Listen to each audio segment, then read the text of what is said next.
Hello everybody!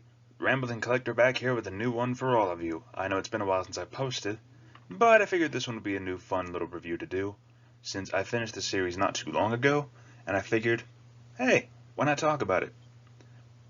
So today, I'm going to be covering the second set of the series from the War Master, from Doctor Who, and the Big Finish Entertainment. Today, I'm going to cover the Master of Callous. This one, by far, has Derek Jacobi's Master at his absolute best and worst. Now, what I mean by this is that Derek Jacobi has a really good way of bringing out the Master's cunning, his scheming, his silvery tongue, how he gives off this aura of a well-meaning gentleman, but on the inside is a cunning snake ready to strike at any moment's notice. And, dear God, I'm actually terrified of his Master now. I am terrified of his caricature as the Master. Jesus Christ.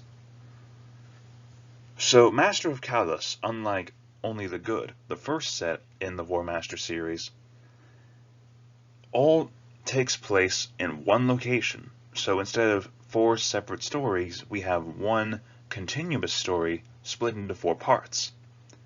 And I was actually surprised about that. I was not expecting a whole continuous story like this one. But dear God, this one stuck me through it all the way.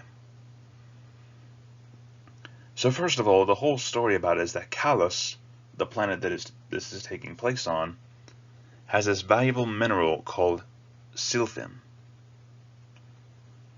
which apparently allows a person to cohesively work with Starship interfaces to more accurately target weapon systems or transportation or things like that. However, in its raw form, silphin apparently has the capability of driving anyone insane with major visions and just ultimate paranoia. And this was actually well personified in Disc 3, where we witness one of the main characters, after prolonged exposure to this mineral, just go absolutely off the walls crazy to the point that they actually commit suicide. Yeah, that one was a dark one, for sure. So the whole story about it starts off with Elliot King, the, I want to say, governor of Callous, being squeezed dry for all of his finances by what they call a security force is actually a band of pirates, bleeding this man dry. Meanwhile, he's also trying to bring this silphin mine up and running, but somehow, every single time, he is struck by misfortune to the point that it becomes an obsession with him to get this mine up and running, to better provide money for himself, as well as his colonists. However, one of the most overarching themes throughout this story was greed. You notice this with Elliot King, and you also notice this with his daughter, Cassandra King, who comes back after Elliot commits suicide to try and get the mine running where her father could not. And at first, she struggles a lot. She has to deal with bad equipment, pressure from her own colonists, and many other problems that occur. But behind the curtain, throughout the first disc, is the Master. And while he rarely appears in the first disc, while then fully reappearing in the second one all the way through, I feel like the Master terrifies me more in the first disc, because he's kind of like this behind-the-scenes schemer. And how he does this is that he has Ood, as shown here, voiced by Silas Carson. He has these Ood running around with a telephone, with their common quote of, "I have a call for you."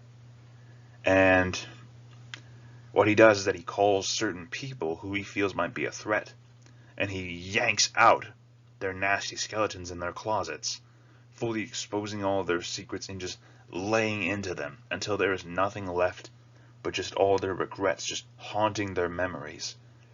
Dear God, this one actually scared me a bit whenever he pointed it out, to the point that he drove some of these characters to suicide was just wow. The Master was definitely at his best in that point. But then you see this whole scheme being laid out, where he has these hypnotic suggestions that he has on this whole pack of ood. And at one point, he actually keeps them under his control. And then after that, he has this whole pack that was ordered by Cassandra King to work for her in order to mine the place.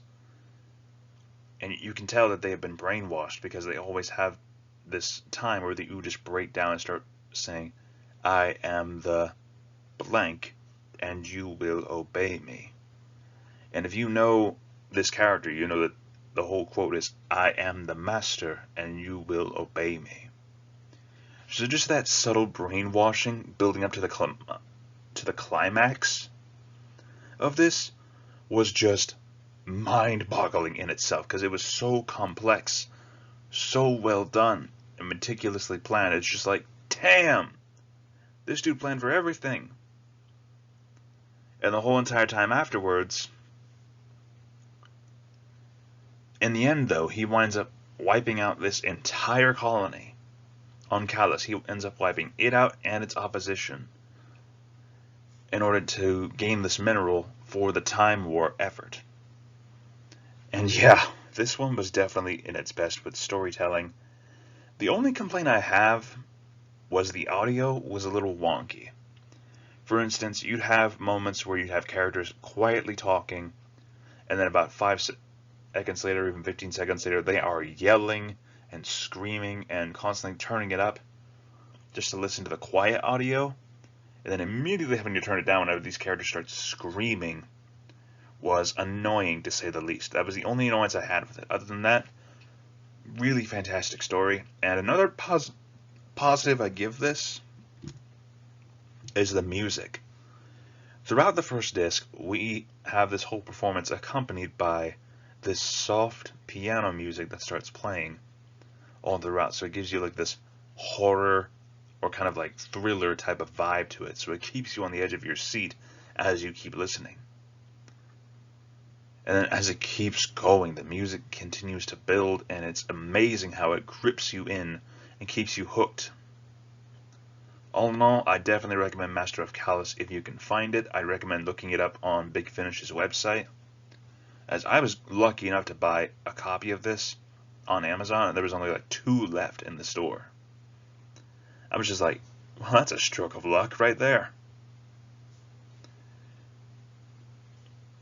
But, continuing on, let me go and give a score for this one.